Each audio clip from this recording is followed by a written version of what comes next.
Coming to you live from New York City, it's Jim Caruso's Pajama Cast Party.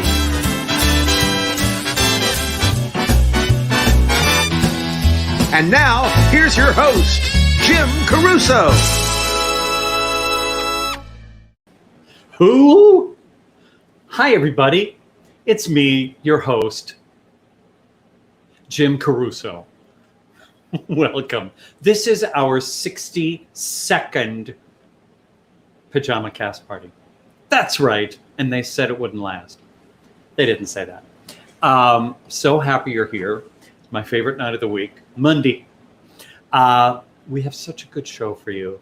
Very happy that you're here. We have Hayden Tee, Raena White, Marcus Goldhaber, and Christina Jones. The talent is going to knock your socks off. We just had a quick sound check. So much happens before you get here. It's so funny. If you only knew what went into this and how fast it all comes together. It's so much fun. Okay, so let's talk about last week. Last week's Pajama Cast Party, we had, among other incredible performers, Kristin Chenoweth. She was on talking to us about her Broadway boot camp that she does every year. Well, that happened all this past week. And it closes with something called the Christie Awards. And those happened last night.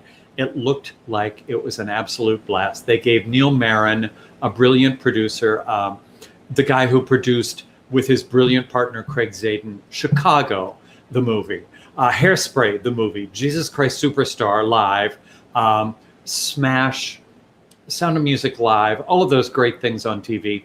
And a show I was in, Liza's at the Palace. He did our DVD.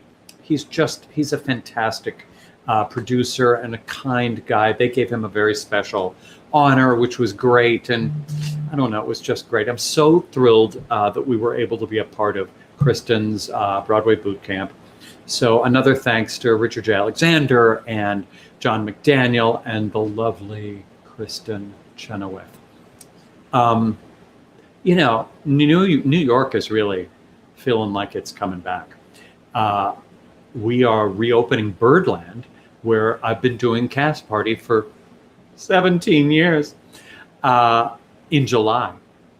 And July 5th will be our very first Cast Party live for real live audience with real live people in a real live room since all of this went down. So that's going to be a blast. And at that point, Mondays will be Cast Party live at the club, and Wednesdays will be Pajama Cast Party. The fun continues online. So I'll keep, reminding you of that so we don't lose any of you. But Birdland's going to be kicking that first month. It's going to be so fun. You'll see us and you'll see all the regulars, the jazzers at Birdland, Arturo O'Farrell, David Ostwald and the Louis Armstrong Eternity Band. Tuesdays, Susie Mosier's The Lineup. It's going to be a blast. All kinds of great people coming up there. So, and this is cool. And as a thank you for our beloved patrons, we roll back the prices to the original cover charge at Birdland from 1949, 99 cents. I know. If you reserve, if you show up, that's different. I think it's a $10 cover all month. But the first month, 99 cents to get into Birdland, which is crazy. A burger will be $400, but the cover charge is very cheap. Kidding. I think this is a perfect time to bring the lovely Ruby Lochner, our producer, to the screen. Oh, Ruby. Oh, Jim. What up? What up? I like that you opened tonight's show with, who? Thought that was good. Who? Actually, That's an impression of this lady that used to book all of us named Ruth Stern. I wonder if anybody's watching that's laughing out loud as I'm talking about her. She was a complete character. And I won't say who she said this to. I'll say she said it to me because I don't want to throw anybody under the bus. But sure. So say it was me. And I was saying to her, I was talking to her about an upcoming booking. She would book people in country clubs and private events and things like that. And she would say things like, well, I mean, I'm not going to pay you anymore because I say Jim Caruso and they say Jim who? This is on the phone, and you'd be like, like completely insulting. And yet we all put up with it. Jim, look at the comment. Jim. What? I can't see. Oh, what is he saying? Put on your glasses. Put on your glasses. Well, I have to change the screen. Hold on. Oh, okay. Anyways, it says What Ruth did who? Billy say? Ruth who? Oh my God. No, it's not showing up. Billy's picture is showing up. Billy Stritch says Ruth who? And who? Who? Yeah. You have to go from your chest into your head. It's kind of a good warm up. Yeah, I was gonna say it's like what I do when I'm in, Ripley getting ready for my audition. Who? Yeah. Who? Yeah. So next week, Ruby, guess what it is? I don't know. What's the anniversary gift for 63? It's your birthday. Oh, it is my birthday. You are not 63. I happen to know that. No, I am not 63. Well, it's fun because last year my birthday was on a Monday, so I got to sing on Pajama Cast Party on my birthday. This year, my birthday's on a Tuesday, but it is pretty special because, yes, I do get to be on Pajama Cast Party the day before, but this year is what they call, have you heard of your golden birthday? Have you heard about that? No. So I didn't really know about this until about a year ago, but supposedly your golden birthday is the same age as the day you were born. So I was born on June 22nd. I'll be turning 22 on the 22nd, and my birthday's on a Tuesday this year. I was born on a Tuesday, so I feel like it's going to be a good birthday. It's going to be a great birthday. You're going to sing on Cast Party. It's going to be a really good show to celebrate. We have we have a great singer named Luke Carlson, Laura Anglade, and the man who, get this, the man who wrote Santa Baby, Philip Springer. He is 96 years old. I'm so excited. He has the best stories. You're going to fall in love. And we're all going to celebrate Ruby's birthday. It's going to be so fun. So fun. Who? Yeah. Me. Now, who? I think we need to get started because people might think we're losing our minds. No, but I want to tell people we do this because we love it and we want to entertain them, certainly, and we've been doing it for 62 weeks. However, we need help. Well, I need. We need help, but we also need help. Yeah. We need help. We take tips, we take donations, whatever you want to call it, through Venmo and PayPal, right there. And then we make a nice donation to the Actress Fund every week. So thank you for that. You guys have been so generous. You have made it possible to keep doing this for 62 weeks. But if you stop doing it, then we can't do it anymore because this costs money, people. And we want to do this until you are sick of us and until every child in America has a Pajama Cast Party shower curtain. And a mug. And a mug. Oh, but wait. Every Monday, not every Monday, but most Mondays, we are so lucky that our friend Justin Squiggs Robertson joins us. Now, he is Broadway's favorite caricature artist. If you are on Broadway.com, you've seen his work. He has the Lights of Broadway trading cards that are incredibly popular. Oh, hello. That's my dog, sorry. Yeah, it's not mine. I don't have a dog. Right. He is so stupidly talented, and he's here to draw everybody on the show tonight. Not everybody watching, that would be weird. Because we see you out there in wearing no pants. I see some of you. What? I love it, Ruby, when you turn on the camera that's right over Squig's shoulder and we can see him drawing. Can you do that right now? The hidden camera. Do you need to put on your glasses? Okay. Yeah. All right. Ready? Yes, go for it. Oh my What's God. he up to? Where are we? That's you. That's a building. Oh! No! Squigs. It's Oh no. King Kong with Fay Oh my Ray. god. Oh Little my Fay Ray god. in his right hand. Justin, you've lost your mind. That is I love so cute. I love that you're taping things to your hand now. I know, it's my favorite. I don't think he's lost his mind. I think he's had a stroke of genius. This is the best thing I've ever seen in my life. Yep. Look, we're both doing that. We have to both do it. I love our- Squigs because he always gives me the best hair. That's why I like Squigs. Do that with your left hand. No, your other hand. Yeah. So now you look like the picture.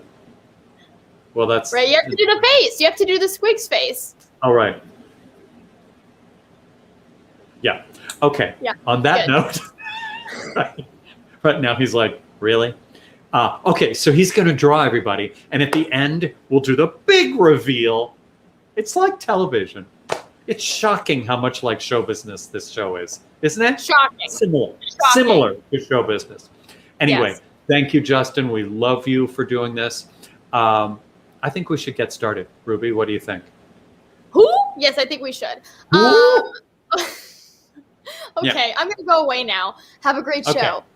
I'm all ready. I'll put a little moisturizer on my lips. You guys, my first guest was born in New Zealand. He went to school in Australia, and he's worked in theater and clubs all over the world. He's also one of our very first cast partiers back in the day at the King Kong room randomly. Please welcome, all the way from New Zealand, he might get the prize for coming the furthest to join us at Cast Party, my good friend, Hayden Tee. Kia ora, Jim. How are you? How are you? Oh, I'm good, thank you. Thank you so much for having me. Can you hear me? I can. Can you hear me? Oh, better now, yes. Oh, I'll start to project on stage voice. Yes. What time is it there? It is at midday, 10 past 12.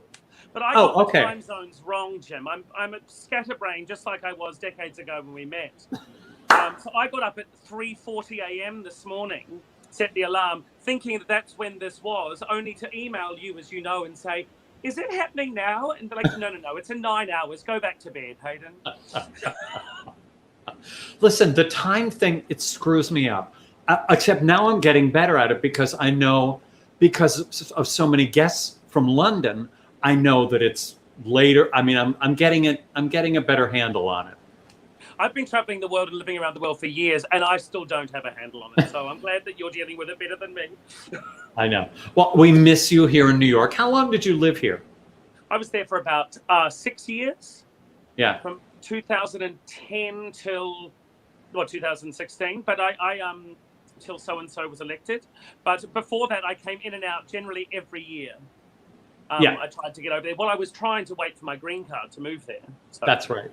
Oh, do you remember this? Ruby, throw this picture up. Oh, my Lord. Look. Look at you on the right. That is a heavy bang you have there. That is a heavy bang. Oh, gosh. Look at him. Do you know, that was at the King Kong room the very last night we were there. They had called me that day to say, yeah, we're closing. Oh, they gave me no notice. I did not realize that. Yeah. Oh, I spent the whole day screaming, crying, having a breakdown. That was a nice day. I thought Cast Party was over. That's 17 years ago, and we're still doing it. Far from over, my friend. Still going strong. And congratulations about July 5th. I know. I'm so excited. You have to come back over. You have to come back over and do something. Come back over. Now, when you were here, I remember you had a talk show, like a live talk show, and I was one of the guests. You were so good at it. But then I read that you were doing it during the pandemic. Are you still doing it? Well, we did 2 episodes during the pandemic, and then look, I'll be completely honest. What happened was it was called the Mufti Show, which in New Zealand here, Mufti Day is like where we go to school without a uniform on. It's a colonial British term meaning to get out of uniform. Mm-hmm. So I did the Mufti Show because my last name is Tee, but only to realize last year through my own reflection through the Black Lives Matter movement and wanting to be better, I learnt that mufti is actually a racially charged term because originally it came from during the past world wars, World War I and World War II. Basically, the English soldiers would call it mufti, being out of uniform, as in like the mufti in Islam, because of the robe, as in it looked like pajamas. So we took our final episode of Mufti to really examine race. We talked to the wonderful Erin Quill in New York. We talked to the beautiful Melinda Paris, who is Miss Corey and Mary Poppins on the West End, to really dissect racial issues. And then we pulled the plug on the whole thing, saying it'd be hypocritical for us to continue using that term. So Mufti's gone for that reason. But I had no idea. No one called me out on it. It was just my own research that I should have done 20 years ago. Well, you don't know till you know. I mean, you don't. Who would have thought? I've used that word before, and I didn't know, but now I know. Thanks to you. You have done so much and so much theater. Camelot, Peter Pan, Cats.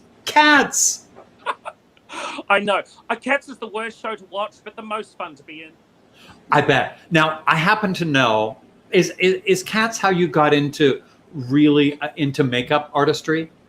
Oh, no, makeup was something. I actually worked as a makeup artist when I was going through drama school. So, I didn't know.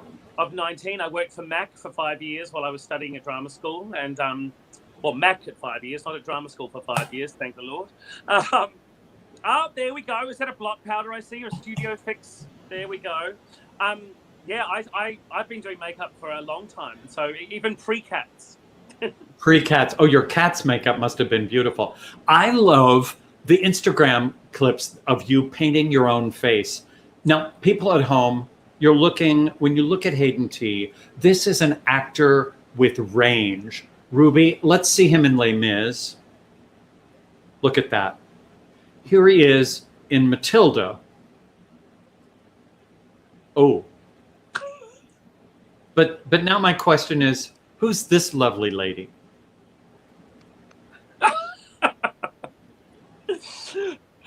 Now that's a character called Leia Sonia, who is in a play called Only Heaven Knows in Sydney. She was a female impersonator at the turn of the last century and up until World War II, when she was actually killed by a tram during a brownout during World War II in Sydney. And but she appears as a ghost in an Australian musical, and that's her appearing on my Instagram. And there she was. I was like, oh no! I mean, she's gorgeous. And speaking of makeup, I assume you did the styling for your new CD, Face to Face. Am I correct? I did do that. Yeah, a little bit wacky.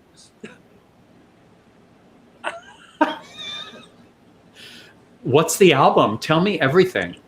The album's basically, it's unashamedly musical theatre. So for years, Jim, my second album I put out was all pop music. I was deranged and deluded and actually thought that maybe I could be a pop star. And then I was just like doing kind of musical theatre covers. And then as I've gotten older and, I'm 41 today, but I turned 40 last year when I put the album out. And I was like, those illusions are gone now. I really, I know where I fit. I know where I feel that I sit in my power and where I'm most comfortable, and that's playing different roles. So I thought I'd do an unashamed musical theatre album and then paint my face in anything but musical theatre. Makes complete sense. Right? Makes complete sense. Well, since it's, the time difference, I didn't want to make you sing live because it's like in the middle of the day. You sent the most gorgeous clip. Tell us about what we're about to see. Oh, yeah, so I was lucky enough to play Javert in Les Mis for, 4.5 years, 5 years, almost 5 years.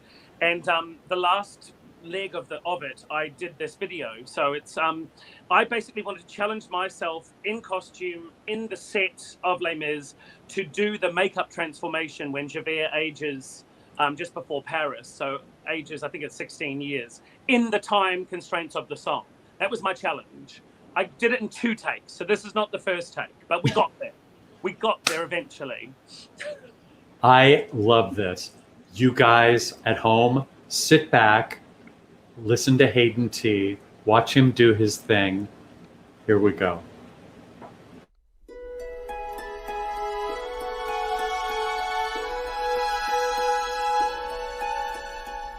There, out in the darkness, a fugitive running, fallen from God, fallen from grace. God, be my witness, I never shall yield till we come face to face. Till we come face to face. He knows his way in the dark. Mine is the way of the Lord. Those who follow the path of the righteous shall have their reward. And if they fall as Lucifer fell, the flame, the sword, stars in your multitudes, scarce to be counted, filling the darkness with order and light. You are the sentinels, silent and sure, keeping watch in the night, keeping watch in the night. You know your place in the sky, you hold your course and your aim, and each in your season returns and returns, and is always the same. And if you fall as Lucifer fell, you fall in flames, and so it must be, for so it is written on the doorway to paradise, that those who falter and those who fall must pay the price.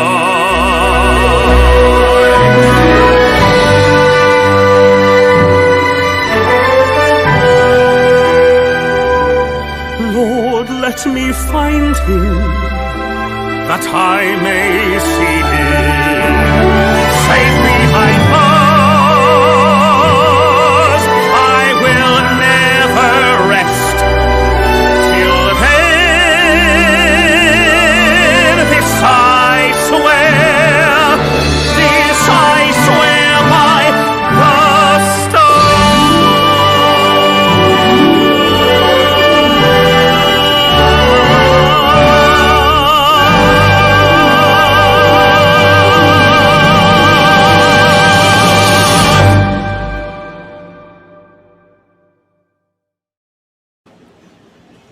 That is the greatest video.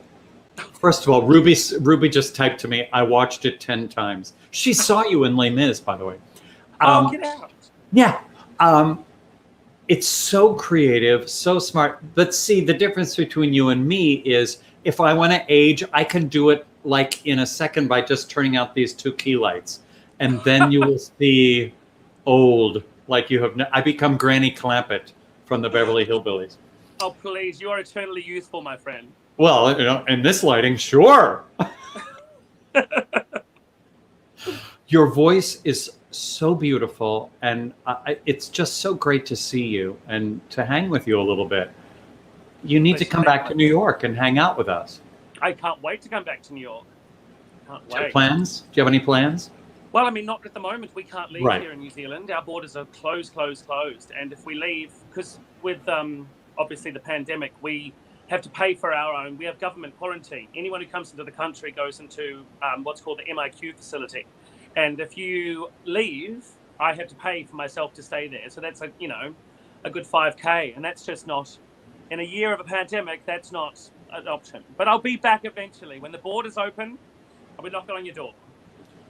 You have to, but I look forward to it. You're such a delightful human to do this in the middle of your day.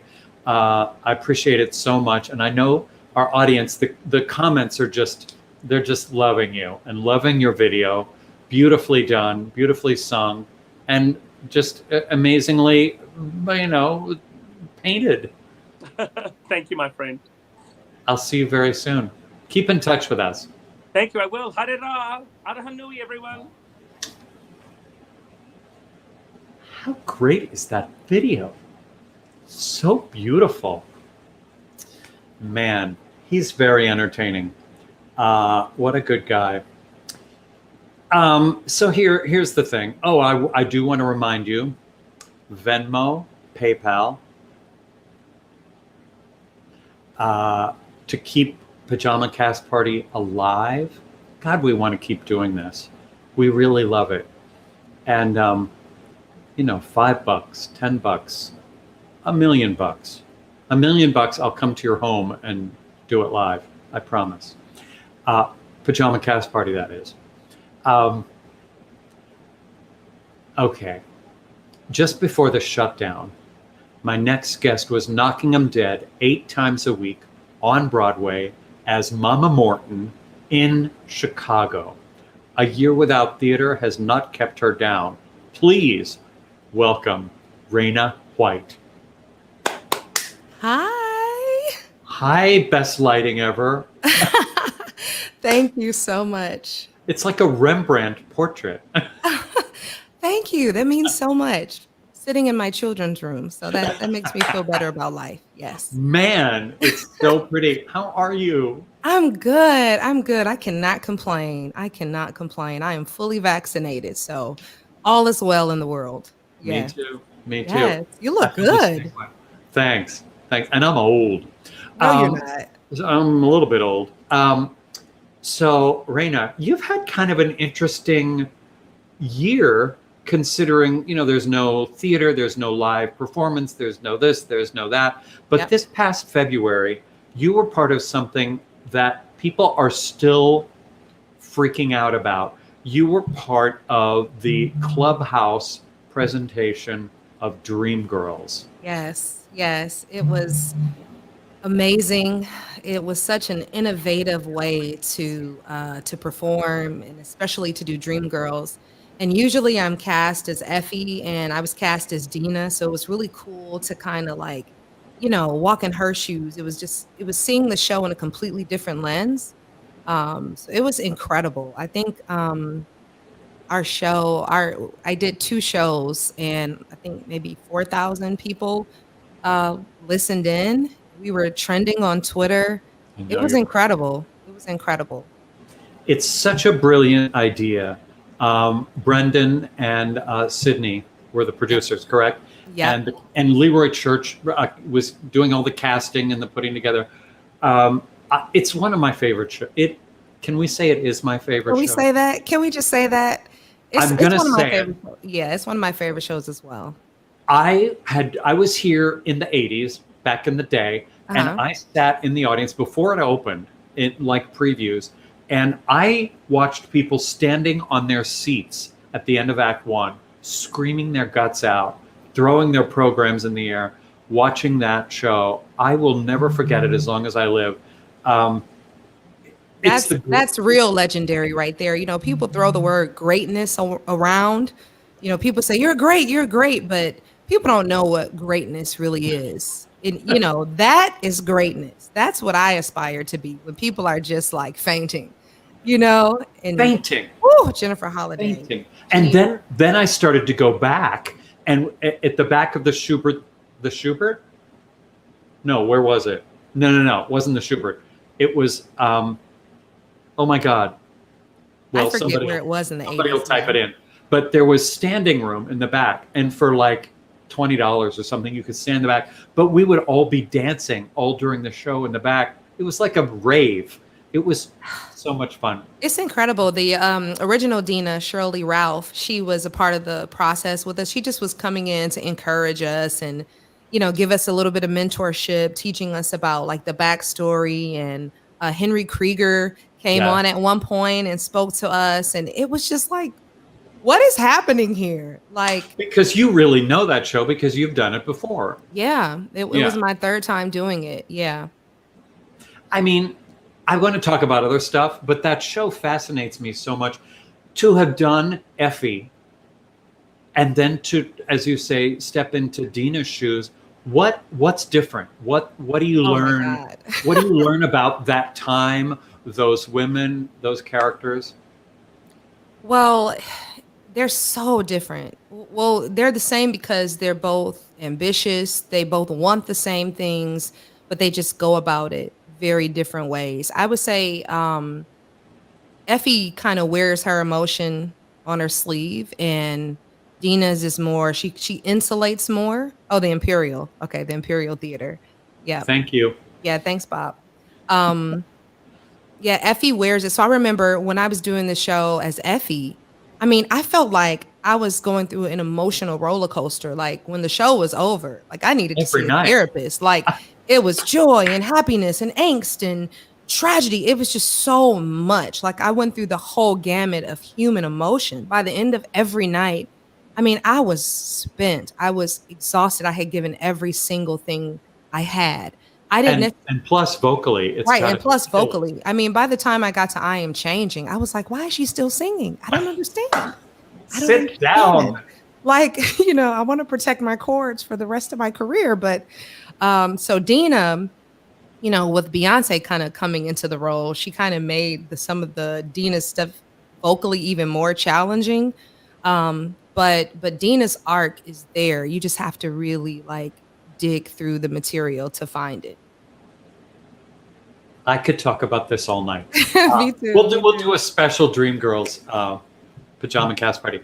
When they called you or texted you or however you got the information, were you like Clubhouse? Did you know from Clubhouse at that point? You know, I had heard of Clubhouse. This Right. was in February of 2021. I had heard of it. Was it January of 2021. I was like, what's a Clubhouse? I even put that on my Facebook. I was like, what is Clubhouse? And someone was like, it's kind of like a podcast or kind of like a TED Talk where you get to ask questions and, you know, and so I was so curious about it. And then someone told me that you needed to be invited and that it wasn't for Android users and all this stuff. So Leroy actually sent me a really quick invite and I was on the platform and then I was able to kind of go into like a closed audition. Yeah, I was like, wow, this is so unique. And then I have a friend, oddly enough, from college who's an investor in Clubhouse. So she was like, I'm coming to the show. I'm also an investor. I was like, okay. Yes, we need to know her. Yes. When I found out, I was like, really, not another social app. But now I have to check more messages. But Ruby, our very own Ruby, got me into Clubhouse. We do a semi-regular Tuesday thing there, where we just shoot the breeze and talk about show business and stuff. But now I get it. But I was like, please don't make me. Really? Yeah. I mean, it's people from all over the globe talking about every topic you can imagine. There's celebrities on there. There are thought leaders, people at the top of their, you know, whatever their careers are, CEOs, CFOs. Literally everyone. They have veterans speaking about their experience in the military. I mean, it's just something for everybody. So yeah, Clubhouse. Well, Clubhouse has been very good to you. I'm so happy. We have to talk about Chicago. Yes. Which you were doing before the shutdown. Here's a photo that you posted that I'm in love with. It is so glamorous. Oh, that's your opening night, right? Yes, that was my opening night on Broadway. Wow. That is some way to start your Broadway career. It kind of brings tears to my eyes a little bit seeing it because you already know, I mean, Chicago has been running forever, for like 26 years. And what I didn't realize was on Broadway, when you make your Broadway debut, that doesn't mean that everyone else in the cast, it's their debut, right? So a lot of the cast, they had been in it for like 5 years. Right. So I'm like, exactly. I'm like, my opening night, my chance. And everybody was like, have a good night.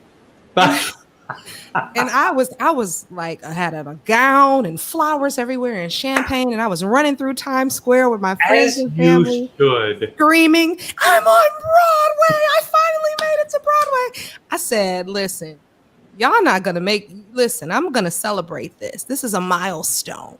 Okay. So yeah, that was good for you. And you get to sing the greatest song, When You're Good to Mama. Yes. Please. And it's License so fun to Kill, that song.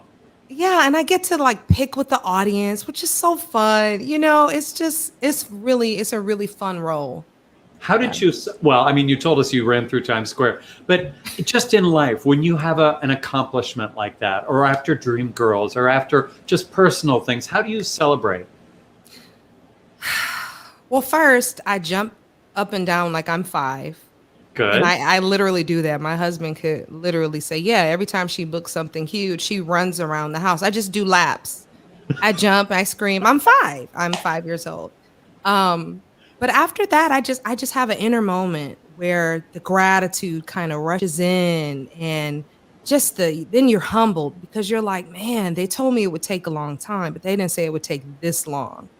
Oh, please. I'm 137 years old. No. I'm still waiting and I'm still excited. But really, you know, like I graduated from University of Michigan, and Go Blue.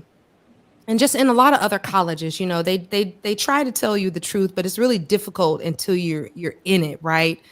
And so they tell you like, oh, only some actors are actually working actors, and you don't really know what that means until you're in it. And you think, okay, you see other colleagues, you know, their careers are popping off right after college, and it takes you 5 years, 10 years, and you know, it takes a while. That's what you have to learn. I remember a lady said to me, I've maybe even told this story.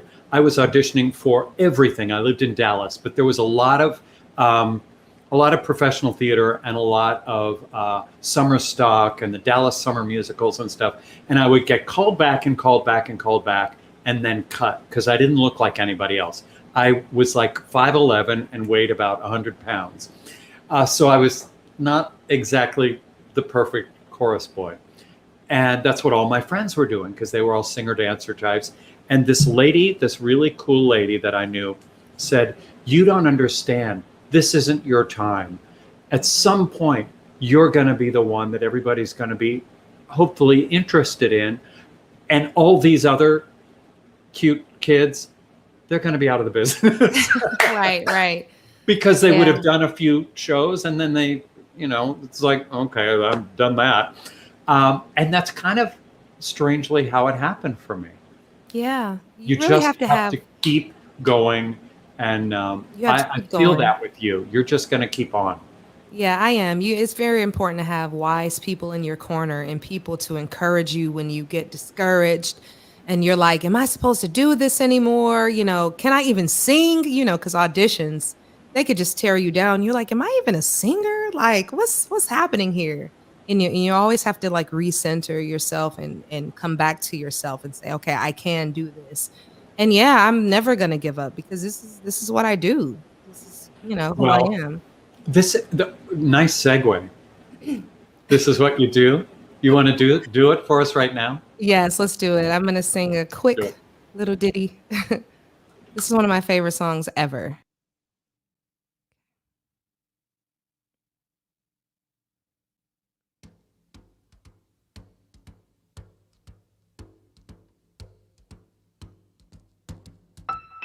Fly me to the moon, let me play among the stars.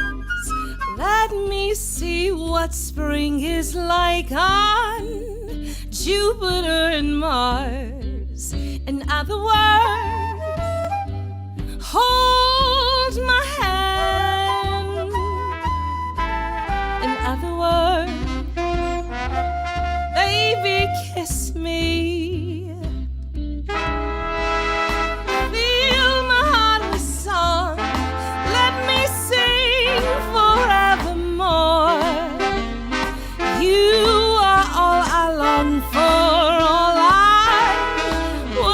And adore.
And the crowd goes wild.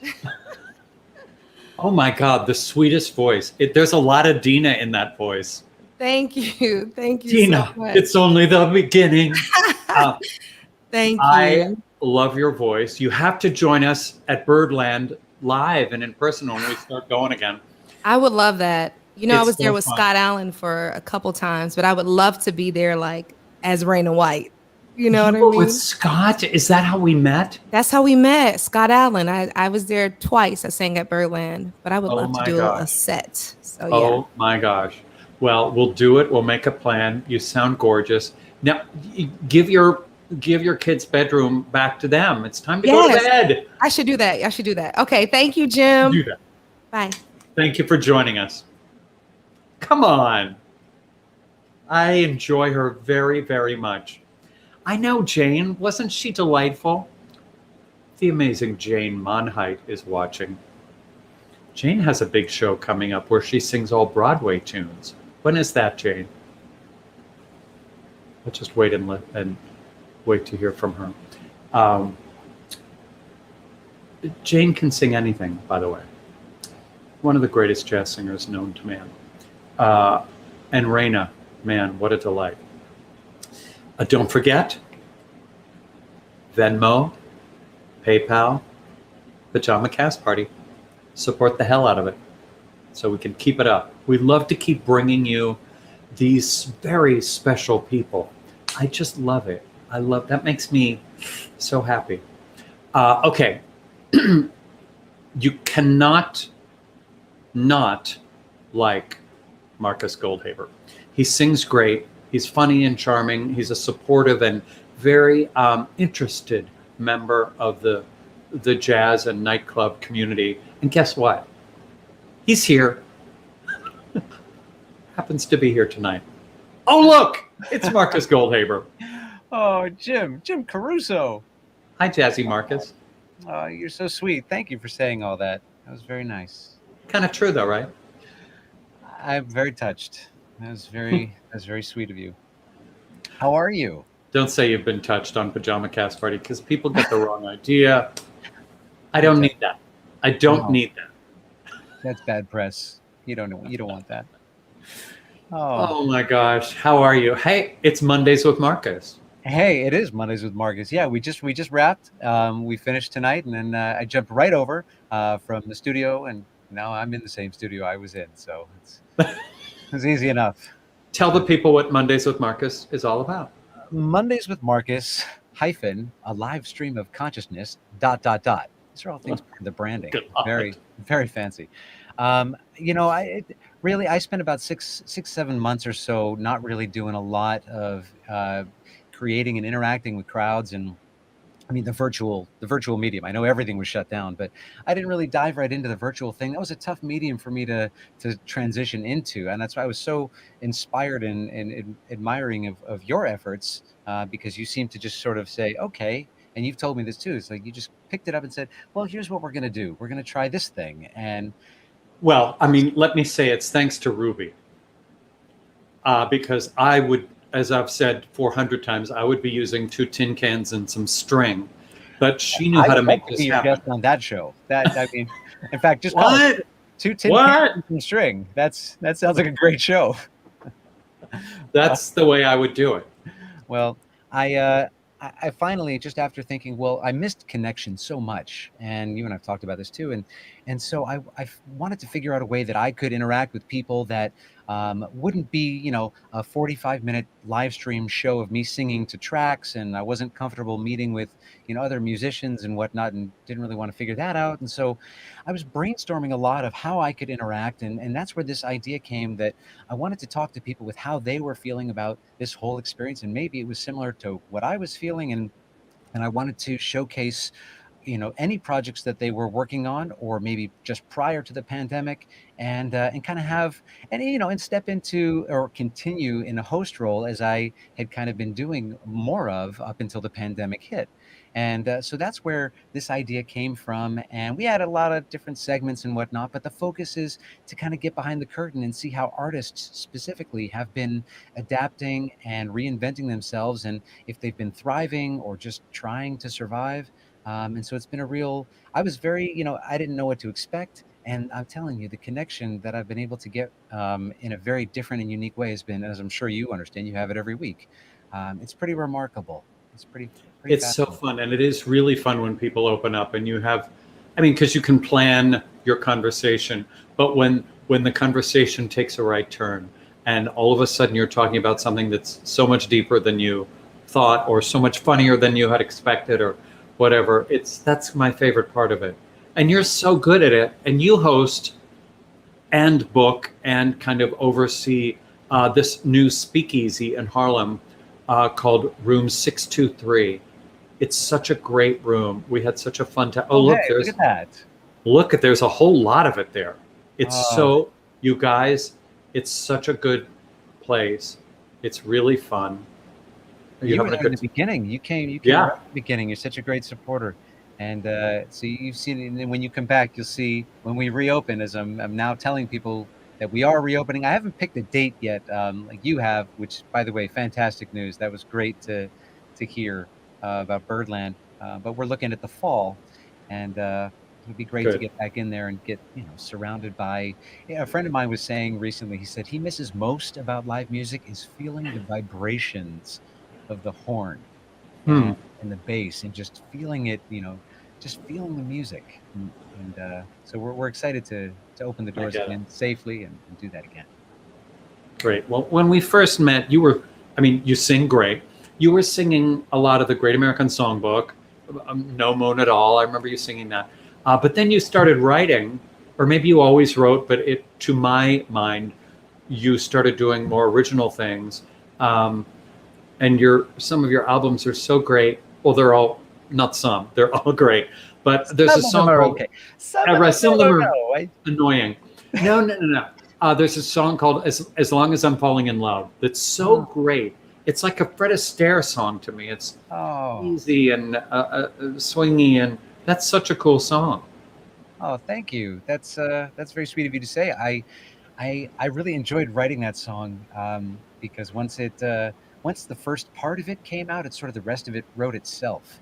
And I sort of started it walking up the street, just kind of having a lazy walk up Central Park and up Central Park West, and then all of a sudden, this idea for that moment, like just as you're falling in love and everything is just nice and easy and lazy and there's not a lot of work and no one's messed anything up yet and you don't have to, and Because so, they will. because they always do. Why? So I thought that's the moment I wanted to kind of expand on and just capture and live in for about 4 minutes and 35 seconds. And To be specific, it's a great song. I advise you guys to get it. Our audience buys stuff too. It's so cool.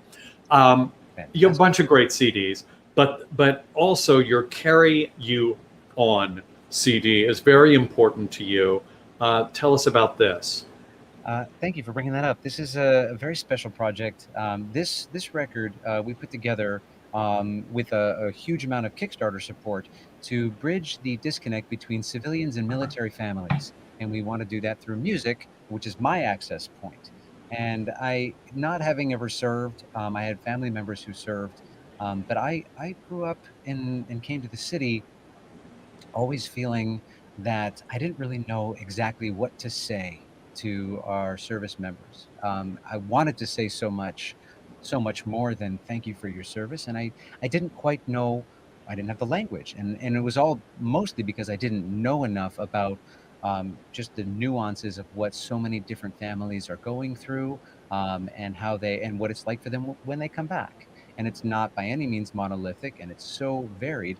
And so for me, again, using music, I felt like, well, what can I offer to kind of move the needle here and maybe help ease my own comfort and maybe other people who might be feeling something similar.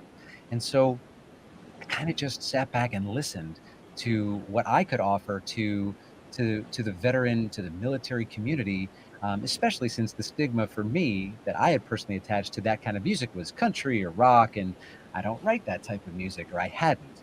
And it took a minute to let go of that and really just listen to what was missing and for me, it was this general yet very specific idea that here are civilians and here are military families, and there seem to be, walking along in this parallel line. And what was crazy to me is that there was so much need when they come back as well and become veterans. And then you have a civilian population that far outnumbers our veterans. And it's like, well, wait a minute, what can we do to bring these groups together and bring them closer together anyway? And so for me, it was music. And it started with one song that is called Come Home America, which was basically the idea was come home to the idea of brotherhood, not literally come home to this country.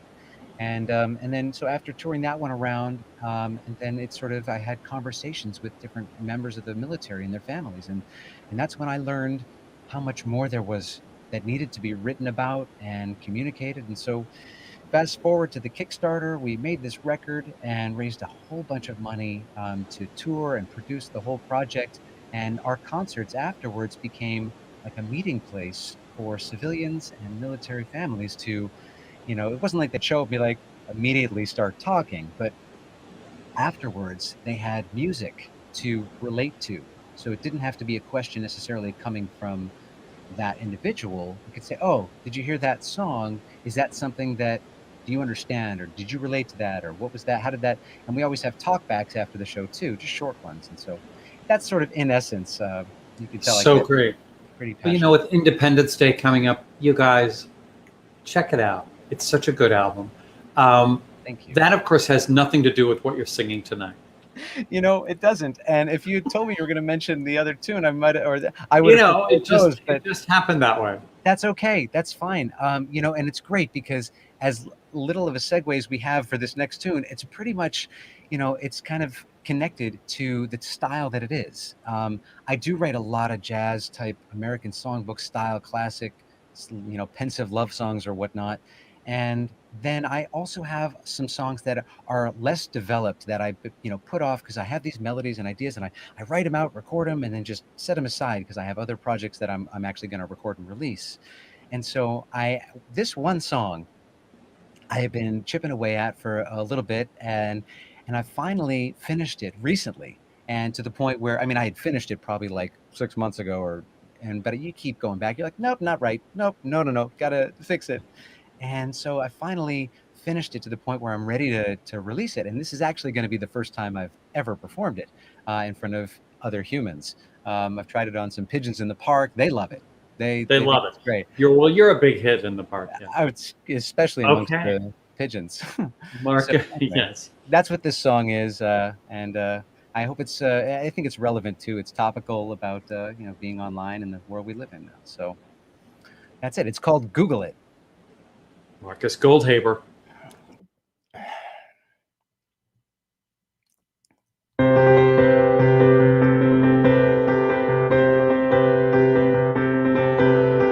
Who needs conversations with a roommate or a friend when I can make Bitmojis or design a meme instead? Just have to pick up my phone and Google it. I don't need human contact, I have everything I need with access to the internet and my daily Twitter feed. Just have to pick up my phone and Google it. I don't go out to parties and I don't have many friends unless you're counting Facebook shares and likes. I also have a smart TV that came with something extra. So when my online world is sleeping, I talk to Alexa. When I Google romance and how people fall in love, I wind up surfing Instagram, which seems like that's enough. I love to pick up my phone and Google it.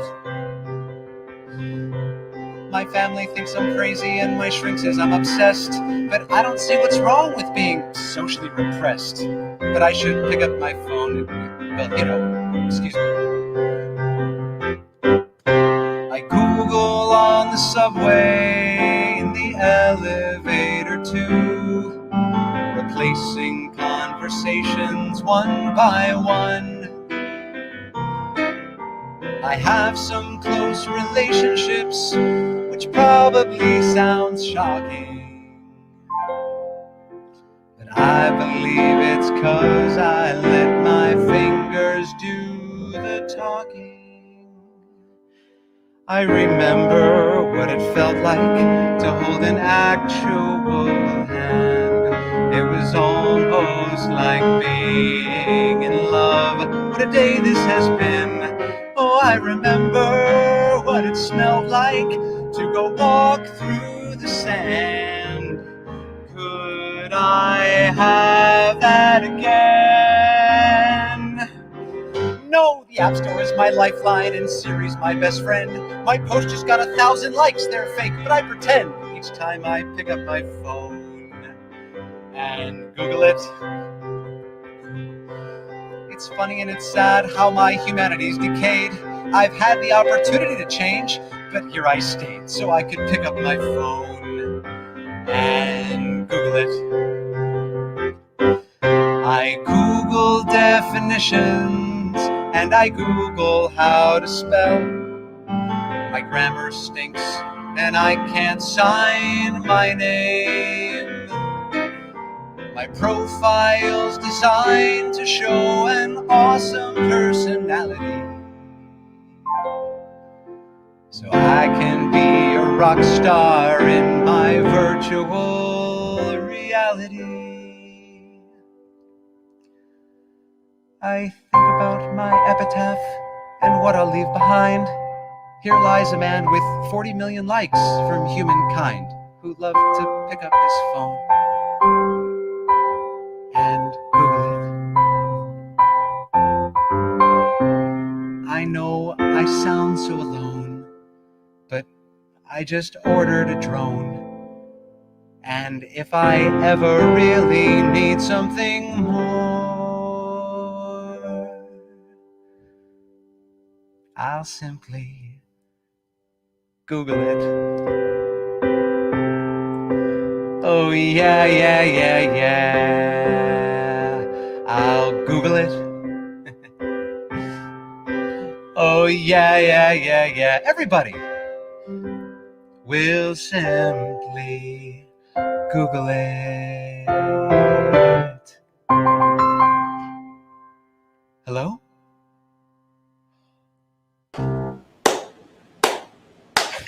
You need a blackout at the end.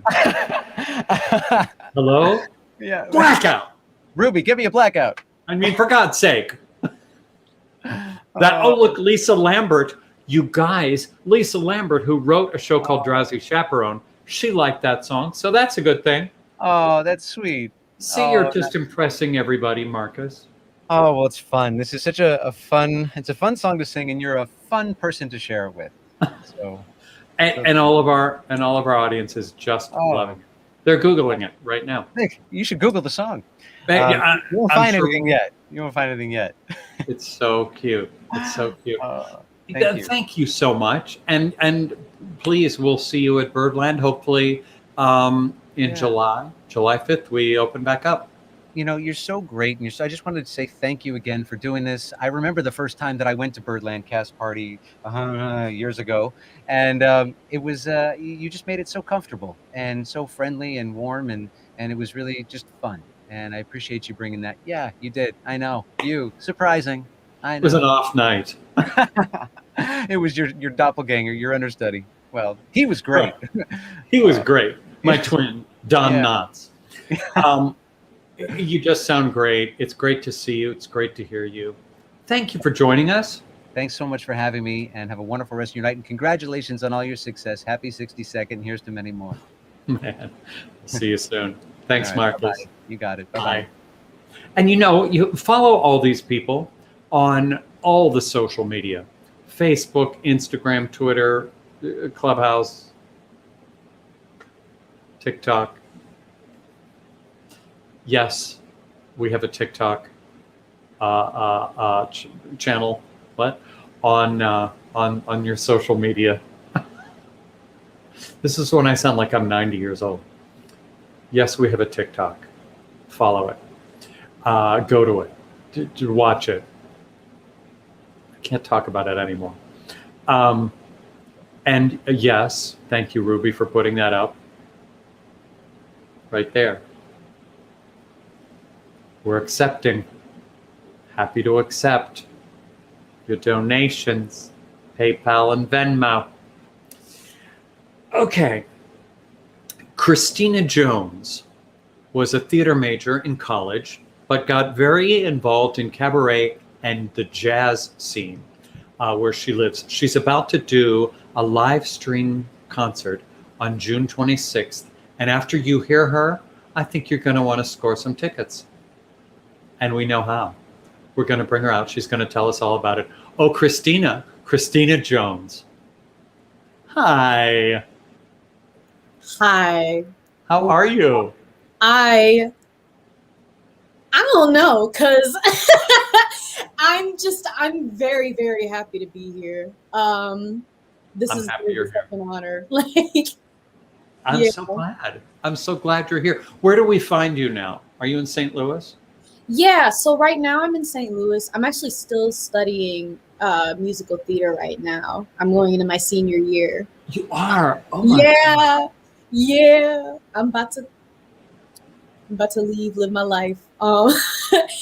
But right now I'm in St. Louis. I'm going to be moving back to Boston in July to finish school. Boston Conservatory, right? Yeah. How thrilling. Are you loving it so much? Please tell me you are. It's definitely been a journey. Oh. It definitely has been a journey. I've learned a lot about myself throughout school, and the classes that I take have definitely helped me do that. Yeah, it's definitely been a time, but I have found light moments and I found dark moments throughout it all. But honestly, I really wouldn't trade my experiences for the world, because I learned so much from them. Yeah. It must be. I mean, I'm jealous. Can you tell I'm jealous? It just sounds like the greatest thing to do in the greatest place. While you've been so involved in musical theater and stuff, your recordings and your performances are kind of a combination of R&B and jazz. And by the way, everybody should follow her on Instagram. So who are your favorites? Who do you listen to? Who's in your head? Nancy for one. That's actually one of the songs I'm going to be performing tonight, is one of hers. Ella Fitzgerald. I studied her when I was younger. Like, for fun, I listened to some like performances that she's done, or like versions of jazz standards that she's done, and I'll just learn her scat sections. Like right now I'm working on Blue Skies, and it's so hard because every single thing that she does is just so specific, but it's amazing. And so I don't know, I like to challenge myself in that vein, but I do really, really enjoy listening to her. I'm trying to think of who else. Well, you have good taste. Yeah. I mean, if only Nancy and Ella, I'm like, okay. Yeah. I'm in. You had a great moment a couple of years ago. You were on season 16 of American Idol. Yeah. Look at that happy girl. I was such a little baby. How old are you there? You are like a little thing. Yeah, I was 18. Oh my gosh. Wait, no. I wasn't. I was either 17 or 18. I know I was still in high school. So wow. What a blast. What a blast. And then you did Amateur Night at the Apollo and you won. Mm-hmm. Hello. Yeah, I won the first round. And then it was just kind of like me performing after that. I don't know. It was still a fun time. Like, that's all you have to know. It's all you have to say is I won. I mean, I did win. You don't need to give details. Just go, yeah, I won. That's what I did. Now, I know Tim Shaw at St. Louis Cabaret Convention is a big fan of yours. Have you been singing in clubs and stuff too? I definitely have tried. I did it a lot more when I was in high school. That was when I first started doing cabarets, was through Tim Shaw's program. Yes. And that was kind of where I fell in love with just the cabaret scene in general. And ever since then, I've been trying to get into places, like Amateur Night at the Apollo, or trying to find different jazz clubs around my city in St. Louis. I used to perform in the Dark Room. I used to perform for people who had jazz bands and things like that, or around the city. And I would love to start that back up again once this pandemic business is cleared up. I haven't been to the Blue Strawberry, but I hear it's a great room. I haven't either, but now I have a new place to go. So thank you for that. Yep, I hear it's terrific.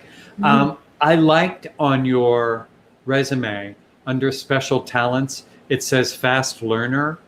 That was that popped out at me because I am the opposite of that, and I'm wondering if I should put that on my resume. Slow learner. No, yeah. Well, I put that on there because I've always been a fast learner. I don't know, especially with choreography. It was just something about, I'm so jealous. Yeah, I don't know. It was just something about if I see it in my mind, I can apply it to my body, and it's just easy for me to learn things. And it's the same with music, because I also have synesthesia, and so a lot of times when I'm listening to music, I associate it with a color, and so it's really easy for me to learn stuff. Oh man, well that is very cool. Very cool. I have none of that, and that's why I host a Pajama Cast Party. I just want to hear you. Are you going to sing for us? Oh, yes. Yes. Oh, yes, I will. What are you going to do? I'm going to be singing Guess Who I Saw Today by Nancy Wilson. Sing it.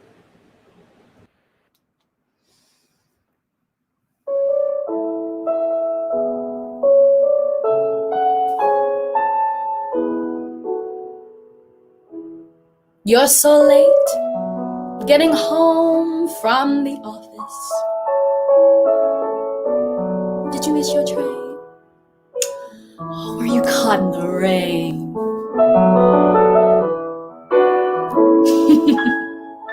No, don't bother to explain. Can I get you a quick martini? As a matter of fact, I'll have one with you. For to tell you the truth, I've had quite a day too. Guess who I saw today, my dear? I went in town to shop around for something new,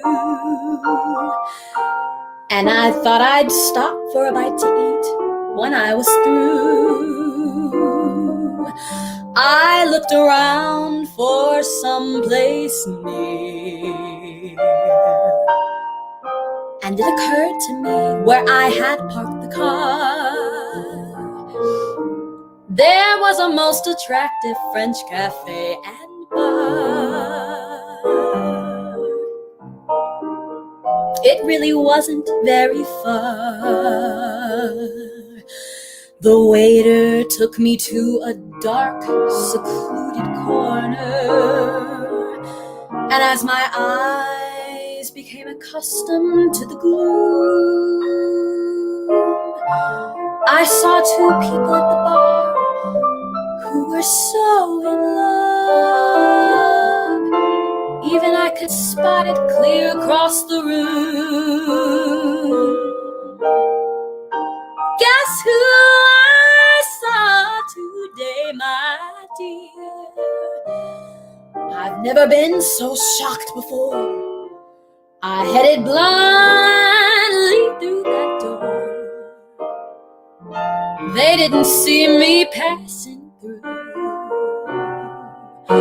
Guess who I saw today? Guess who I saw today? Guess who I saw today. I saw you.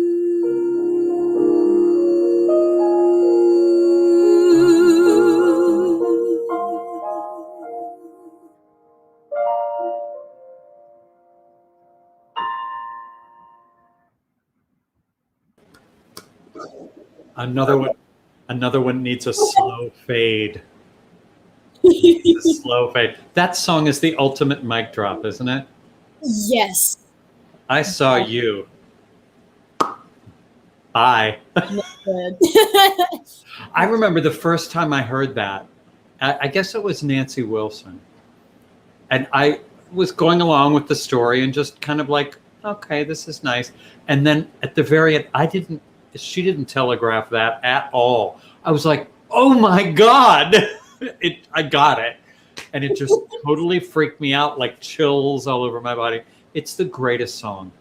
Yeah, that was how I felt when I first heard it. I remember I was kind of just trying to look for new material, and also I just wanted to listen to new jazz that I had never heard before, and then that came on randomly. And I remember I couldn't stop listening. Like I just had to sit down and like really listen just because Nancy, she just has such a way of she just has such an incredible way of telling a story and just catching you off guard. Like yeah. Well, that song is the ultimate catching you off guard song. It's great. And you sound gorgeous.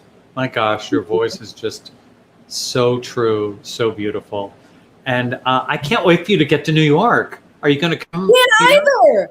Come on. Yes.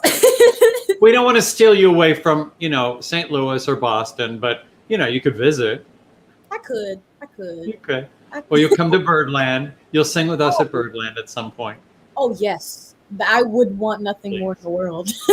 It's fun. We really do have a good time. Well, we'll keep in touch. We're friends now. You got us now. So thank you. Thank you for joining us. And thank you for your time and your talent. And I can't wait for next time. Thank you for having me. This was fun. Thanks, Christina. Bye. Well, you guys, that was our show. It was so unbelievably smooth and beautiful and technically great. Nobody having problems with the Wi-Fi. Nobody having, issues. Oh, it makes me so happy when that happens. Ruby. Oh, Jim. Yeah. Yeah. What a good show, right? What a great show. People are talented. That's what I say. No, everybody was very talented tonight. Yeah. No, everybody was so and good their tonight. Tracks worked. Everybody's lighting worked. It wasn't like anybody was like this. This is my favorite. Hi, nice to see you. I like this too. Can you hear me? Can you hear me? Yeah. No, I mean, we have seen it all. And by the way, we appreciate everybody, but it is funny. And it's so thrilling when everything works. Maybe works. Next week, just to make it interesting, when I sing, I'll just show you my torso. Well, that seems weird. I don't know if we've ever had somebody do that. There could be a first. Yeah, with this. Yeah. Hi, how are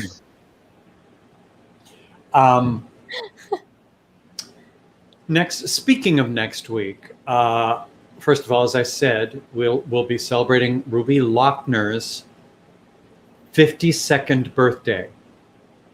She looks great. I mean, look, between throwing my back out last month and my knee issues, I might as well be turning 52. We can say I'm turning 52. I'm just excited to have a birthday. You've already said you're going to be 22 on the 22nd. That is quite a milestone. It's going to be so much fun to celebrate on Pajama Cast Party. Are you going to wear an evening gown or a wrist corsage or anything special? Probably not. Probably not an evening gown. Maybe I'll find some extra special pajamas, or I I don't know, but I'm looking forward to it. Maybe someone's gonna knock on my door. We don't know. We don't know. Well, Ruby's going to serenade us on her birthday because that's only right. Also, we'll have Luke Carlson, a great singer, Laura Anglade, and the man who wrote Santa Baby, 96-year-old Philip Springer. A little chat with Mr. Springer. That is going to be quite a birthday celebration. We always have fun, though. Let's say it. I would like very much to put on my glasses and see what the hell Squigs has put together for us. Okay, for tonight's ready? show. I am ready. Yes. Okay. Go. Bam. Oh my God. Oh my God. So Jim. Good. Jim, look at what you're saying. Woo. No. Oh. Woo. Not woohoo. That's very different. No. Woo. Wait, put it back up because I'm not done looking at it. Oh, it's so good. It is so good. Justin Squigs Robertson is a damn genius. You should go to his website and buy his stuff.